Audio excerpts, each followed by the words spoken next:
Hello champion, स्वागत है आपका exam on education YouTube channel पर। कोल इंडिया लिमिटेड मैनेजमेंट ट्रेनी में 2017 और 2020 में इन्होंने अपना खुद का एग्ज़ाम लिया था। और उस एग्जामिनेशन को अगर हम एनालिसिस करते हैं, उस पेपर को अगर हम एनालिसिस करते हैं, तो वहाँ से बहुत ही एविडेंटली कुछ ऐसे सब्जेक्ट्स निकल के आते हैं जो मेजॉरिटी ऑफ द पेपर को कवर कर लेते हैं। हमारे सीआईएल के एग्ज़ाम में कुल 100 सवाल टेक्निकल आने वाले हैं। और अगर हम सिविल इंजीनियरिंग के पेपर को कंपैरिजन करते हैं 2017 और 2020 में जो एग्ज़ाम हुआ है, तो हमें एक बहुत ही एविडेंट जानकारी मिलती है कि जैसे हमारा जो जियो टेक्निकल इंजीनियरिंग एंड फाउंडेशन है, वहाँ से 2017 में लगभग 16 सवाल पूछे गए थे और 2020 में एक क्वेश्चन एक्स्ट्रा यानी कि 17 सवाल पूछे गए थे। एनवायरमेंटल इंजीनियरिंग से 12 क्वेश्चन और बाद में इसका वेटेज बढ़ा करके 15 कर दिया गया था अगले साल 2020 के अंदर। ट्रांसपोर्टेशन इंजीनियरिंग, जिसमें हाईवे, ट्रैफिक, एयरपोर्ट, रेलवे, ये सभी चीज़ें इंक्लूडेड हैं, वो 14 और 13 यानी कि ऑन एन एवरेज 13.5 नंबर का पूछा जाता है। Reinforcement concrete structures and pre stress से आपके 13 से 11 सवाल यहाँ पे पूछे गए हैं। और डिजाइन ऑफ स्टील स्ट्रक्चर से 10 और 18 8 क्वेश्चन पूछे गए हैं। बाकी और जो सब्जेक्ट्स है उनका भी वेटेज ऊपर नीचे चलता रहा है, कुछ का बहुत कम था, बहुत ज़्यादा हुआ, किसी का बहुत ज़्यादा था, बहुत कम हुआ। जैसे कि हम देख सकते हैं building material and construction management 10 से 5 पे पहुंच चुका है, यानी कि यहाँ पर रेलेवेंस थोड़ा सा इन्होंने कम किया है 2020 में। अब बहुत सालों बाद पेपर होने जा रहा है जहाँ पे ये खुद से पेपर करवा रहे हैं, ना कि गेट एग्जाम से ये रिक्रूटमेंट लेंगे। तो अगर हम यहाँ पर इन्हीं पेपर का आधार रखते हुए, फाउंडेशन रखते हुए देखना चाहें कि टॉप 5 सब्जेक्ट ऐसे कौन से होंगे जो मेजॉरिटी ऑफ द सिलेबस को कवर करते हैं, एंड स्टूडेंट्स के पास क्योंकि यहाँ पर लिमिटेड टाइम अवेलेबल है, 45-50 दिन आपके पास अवेलेबल हैं, तो आप इन दिनों को इफेक्टिवली तभी यूज कर पाएंगे जब आप जो आपके मेजर सिलेबस या मेजर सब्जेक्ट्स हैं उनको पहले कवर करेंगे। अब यहाँ पर जो मेजर सब्जेक्ट्स निकल के आते हैं, अगर हम उनको ध्यान से देखें, तो आपको पता चलेगा कि आपके पास जो मेजर सब्जेक्ट्स निकल के आते हैं उसमें से एक हो गया आपका जियो technical engineering, environmental engineering, transportation, RCC and steel structure. अगर हम यहाँ पे ऑन एन एवरेज भी यहाँ पर लेकर के चलते हैं, ये हो गया 16 से 28 से, ये हो गया आपका 42, और ये हो गया आपका सीधा सीधा इसमें 63। लगभग लगभग बच्चे 60 क्वेश्चंस, 60 क्वेश्चंस यहाँ पर आपके इन 5 सब्जेक्ट से ही पूछे जाते हैं। यानी कि बेटा टोटल 100 जो क्वेश्चंस आने हैं, उन 100 क्वेश्चंस में से 60 सवाल आपके सिर्फ इन्हीं सब्जेक्ट से पूछे जाते हैं। तो ये सब्जेक्ट्स को आप लोगों को सबसे पहले लेकर के चलना होगा जब आप अपनी तैयारी को स्टार्ट कर रहे हैं। अब बात करता हूं यहां पर मैं इनकी डिफिकल्टी लेवल जो पिछली बार पूछी गई थी।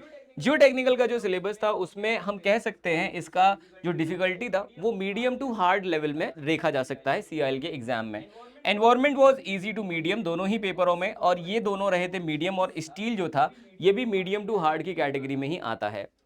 यहाँ पर कुछ आपके एविडेंट जो टॉपिक्स भी हैं उनमें आपके न्यूमेरिकल पैरामीटर्स, जैसे कि सेंसिटिविटी का न्यूमेरिकल आया था, आपका एसपीटी के करेक्शन का न्यूमेरिकल आया था, बियरिंग कैपेसिटी, और साथ ही साथ कुछ कंसोलिडेशन थ्योरी और स्किन फ्रिक्शन के सवाल डायरेक्टली पूछे गए हैं। वहीं मैं बात करूं एनवायरमेंटल इंजीनियरिंग की, तो यहाँ पर आपसे बहुत ज़्यादा क्वेश्चंस पूछे गए थे related to your raw water जो पैरामीटर्स होते हैं, क्वालिटी पैरामीटर्स उसको, और साथ ही साथ वेस्ट वाटर के ट्रीटमेंट और उसके पैरामीटर्स के ऊपर भी सवाल पूछे गए हैं। अब क्योंकि स्टूडेंट्स ये बहुत ही बड़ा एक सब्जेक्ट हो जाता है एनवायरमेंटल इंजीनियरिंग और जियो टेक्निकल इंजीनियरिंग और बाकी सब्जेक्ट्स भी, तो यहाँ पर मेरा जो मैं क्लासेस लेता हूँ, आपको पता ही होगा कि एग्जाम ऑन एजुकेशन के जो ऐप है उस पर मेरी क्लासेस चलती हैं और वो सारे पेड बैचेस में चलती है। लेकिन उन पेड बैचेस का जो मेरा पहला सब्जेक्ट था वो था एनवायरमेंटल इंजीनियरिंग। एनवायरमेंटल इंजीनियरिंग जैसा कि हम देख सकते हैं लगभग लगभग 15 नंबर का आ जाता है हमारे सीआईएल के एग्जाम में।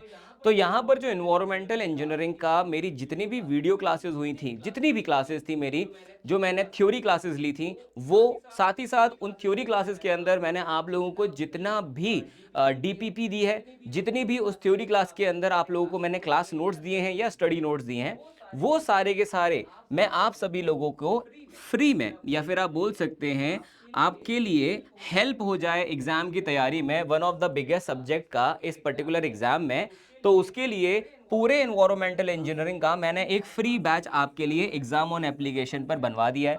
आप लोग एग्जाम ऑन एजुकेशन की एप्लीकेशन पे जाएंगे जब, तो आपको ये फ्री बैच वहां पे नजर आएगा। इस सीआईएल के फ्री बैच में आपको मिलता है एनवायरमेंटल इंजीनियरिंग की मेरी जितनी भी क्लासेस मैंने ली होंगी सीआईएल की, वो सब इसमें मिलती हैं। जो मेरी पेड क्लास जो पेड बैच की क्लासेस होती हैं और सिर्फ वीडियो क्लासेस ही नहीं मिलेगी आपको, मैं नोट्स भी दे रहा हूँ इसमें, अपने प्रैक्टिस क्वेश्चंस भी दे रहा हूँ, और जो मेरी बुक है ई बुक, वो भी मैं आप लोगों को साथ में दे रहा हूँ। तो वो सारे स्टूडेंट्स जो मुझे वाईटी पर देखते हैं और वो चाहते हैं कि उनको मेरा ये वाला कंटेंट मिल जाए, बच्चे भी आपके लिए मैंने अवेलेबल करवा दिया है। किसी से कोई भी चार्जेस नहीं है, कोई पैसे नहीं है, आप आराम से उसको एंजॉय कर सकते हो। अभी पहला सब्जेक्ट ही कवर हुआ है, इसलिए मैंने आपके लिए ये अवेलेबल करवा दिया है। अगर वो स्टूडेंट भाई ऐसे जिनको पूरा का पूरा बैच ही चाहिए, जिनको पूरा का पूरा हर एक चीज़ के बारे में अच्छे से पढ़ना है, हर एक सब्जेक्ट के बारे में अच्छे से पढ़ना है, फिर उनके लिए कार्बन बैच जो है वो अवेलेबल है, जिसमें टेक्निकल, नॉन टेक्निकल दोनों की लाइव क्लासेस चल रही हैं। प्रैक्टिस क्लासेस अलग से होती हैं, थ्योरी क्लासेस कॉन्सेप्ट्स की जो होती हैं, वो अलग से रहती हैं। इसी बैच के अंदर दोनों चीज़ें मिल जाती हैं। अब यहाँ पर अगर मैं कूपन कोड लगा देता हूँ, तो इसका जो प्राइस है वो कम हो जाता है आपके लिए, तो आप इसको अकॉर्डिंगली चेकआउट कर सकते हैं। इस पर्टिकुलर बैच के अंदर आपको बहुत सारी चीज़ें मिल जाती हैं। जैसे फॉर एग्ज़ाम्पल आपको यहाँ पे मेरी लाइव क्लास मिलती है जो 12 बजे होती है। आपको क्वेश्चन प्रैक्टिस बैच मिलता है जो 3 बजे होता है, इसी के अंदर ही है। टेस्ट सीरीज़ मिलती है। हर एक लाइव क्लास के बाद आपको 20 क्वेश्चन की डीपीपी मिलती है। हर एक क्वेश्चन प्रैक्टिस के बाद आपको 50 क्वेश्चंस की डीपीपी मिलती है, यानी कि 70 क्वेश्चन पर डे। यहाँ पे स्टडी नोट्स मिलते हैं, 1000 क्वेश्चंस की एक अलग से फाइल मिलती है, क्लास के नोट्स मिलते हैं, और मेरे से डायरेक्टली आप कॉन्टैक्ट में भी रहते हैं। मेरे पर्सनल जो है व्हाट्सएप है, उस पे आप कनेक्टेड रहते हैं। अगर आपको कोई भी दिक्कत आती है, परेशानी आती है, तो आप मुझसे कनेक्ट भी कर सकते हैं। यहीं पे टेक्निकल के साथ-साथ नॉन टेक्निकल की भी लाइव क्लासेस और प्रैक्टिस चलता रहता है। तो कार्बन बैच को आप चेकआउट कर सकते हो। इसके लिए आपको कहाँ जाना है? आपको एग्ज़ाम ऑन एप्लीकेशन पे जाना है। एग्ज़ाम ऑन एजुकेशन की जो एप्लीकेशन है, इस पे आपको ये मिल जाता है। और वो स्टूडेंट जिनको सिर्फ एनवायरमेंटल इंजीनियरिंग देखना है पहले, तो वो आप एनवायरमेंटल इंजीनियरिंग का जो फ्री बैच है, जो एग्ज़ाम ऑन एजुकेशन एप्लीकेशन पर उपलब्ध है, आप उसको जाकर के चेकआउट कर सकते हो। राइट? मिलता हूँ मैं आपसे किसी और सेशन में, लेकिन तब तक के लिए ध्यान रखिएगा अपना और अपने फैमिली का। See you, bye bye and take care.